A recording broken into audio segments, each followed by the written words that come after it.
the real estate market in Bryan-College Station shifted? Well, for the first time since August, we're seeing some major changes to the data, and that's as of our most recent report, January of 2025. The big question you need to know is, how does this affect you, and will this trend continue? I'll answer all of that and more on this week's video on your favorite channel of investing in Bryan-College Station, where we're all about growing your wealth through real estate in my favorite towns of Bryan-College Station. Guys, we're gonna jump right in to a great video about the data and what's changing here in Bryan-College Station. If you guys don't know who I am, my name is Greg Schwartz, and I'm an investor and also an agent here in Bryan-College Station. My wife and I own and manage 26 rental units here in town, and I used to manage over 150 units, everything from single family to office. But today I like to help my clients grow their wealth through real estate, and that's what this channel is all about.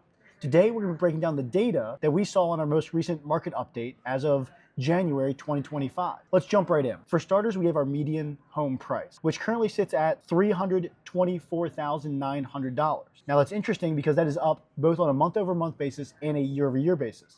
In fact, it's the one statistic that almost always goes up in Bryan-College Station because we're a very continuously appreciating market. In this case, we are up 9.4% year over year. What isn't as consistent is our active listings and our months of inventory. And this is where we saw the shift. So our current active listings are 1,106, which is up year over year by almost 35%. Our months of inventory now at 4.1 months, also up a ton, 32% to be exact. And that's a year over year basis. But what's interesting is the trends that we've seen over the last year or so.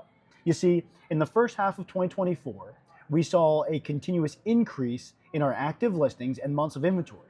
This means that the market was shifting from a seller's market to a buyer's market, a trend that I thought was going to continue. However, in August, that all shifted. In fact, from August until December, we saw a complete swap. Our active inventory was dropping off, meaning that houses were being purchased, and our months of inventory were dropping, meaning that the sellers were starting to have that upper hand. This is another way of saying the market was heating up. But this month, in January of 2025, we saw a shift again. This month, we saw an increase of inventory month over month and an increase in months of inventory month over month. This means that we have now shifted back in the direction of a buyer's market. Now, the question is, will this continue? And I don't know.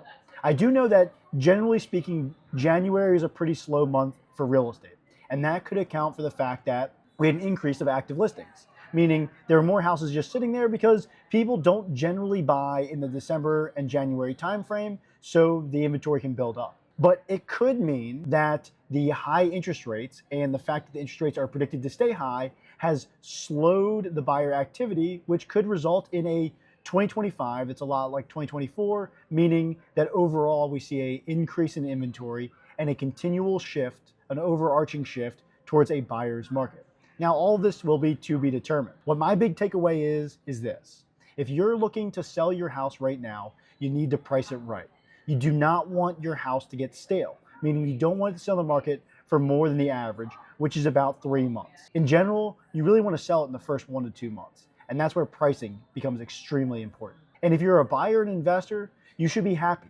We have a lot of inventory. That means you have a lot of options. You get to pick a property that best fits your buying criteria, be it a perfect home for your family or a perfect investment for your portfolio. And we can help with both. So whether you're buying or selling or investing here in Bryan-College Station, we're here to help. You can always reach out. All my contact information is in the description below. I do have 1, maybe 2 requests. 1, please subscribe to my channel. And 2, until next time, take it easy.